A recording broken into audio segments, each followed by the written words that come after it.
According to a new peer-reviewed study by researchers at Louisiana State University and Emory University, the over-militarization of American police forces has not in any way led to a decrease in crime rates. For more than 30 years, the United States have been operating a program called the 1033 program. And what that does is it allows excess military equipment or surplus military equipment.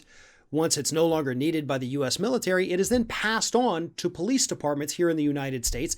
And there are roughly 9,000 different police forces across the country that participate in this program. They get surplus military equipment, such as from 2016 to 2014, they've gotten 80,000 rifles, 12,000 bayonets, 4,000 combat knives, nearly 500 bomb detonator robots, 50 airplanes, night vision sniper scopes, mine-resistant ambush-protected vehicles, which are designed to withstand IEDs, and they've also received military-grade drones and rocket launchers and grenade launchers. And these police forces having all these extra little toys out there somehow hasn't reduced crime. It also hasn't protected officers in the way that they argue it has. That's been one of the biggest arguments for the program, is that, no, this helps our police officers. Well, the peer-reviewed study from these two major universities says that, yeah, you haven't seen a decrease in the number of police fatalities because of these programs, or this program. Instead, what we have seen, the only marketable difference, is that it has actually made the public less trusting of police. It has worsened the relationship between police officers and the communities that they are supposed to be protecting. So this 1033 program, which again has been in place for over 30 years, is making things worse. Who would have thought that turning our police forces into mini militaries would make things worse? Wow, what a shocker, right? The truth is, it's not necessarily just about militarizing our police. It's about the fact that we in the United States treat health problems as criminal problems. We treat things, the police do in some instances, like shoplifting, as capital offenses. We have seen unarmed Black Americans killed for allegedly shoplifting. I'd say that probably has a pretty bad impact on how the community views police officers. But the health issue thing, we're treating addiction, which is a health problem. We treat addiction like a criminal problem. So instead of getting these people help, instead of getting them therapy, instead of getting them into treatment centers, we throw them in prison. And then because of our private prison industrial complex, people are profiting off that. And those same people profiting off that continue to pay off politicians to make sure that we don't change the way things operate.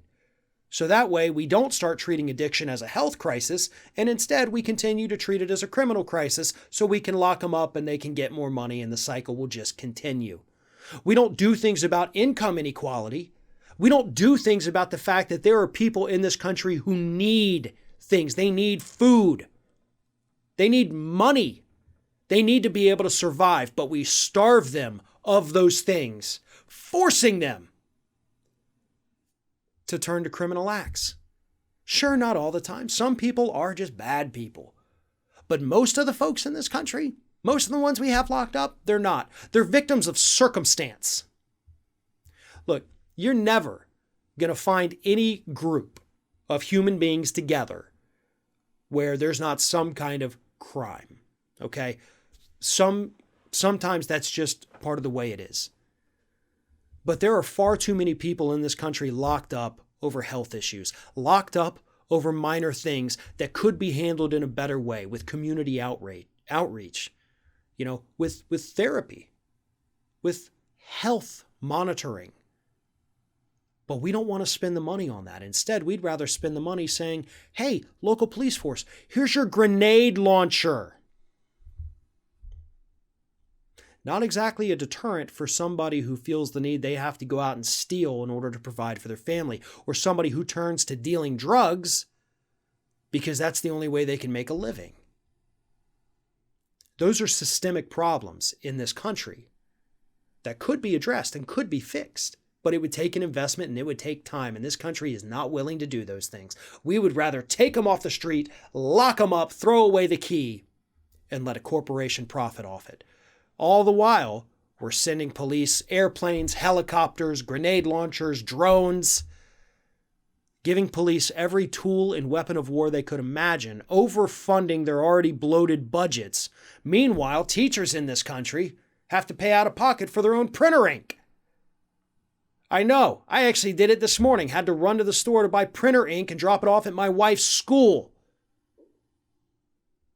But sure, let's keep sending weapons of war to the police officers. Studies now show it does absolutely nothing, and you can bet that Congress and the current administration and the incoming administration, even though it does nothing, they're going to continue to do nothing about it.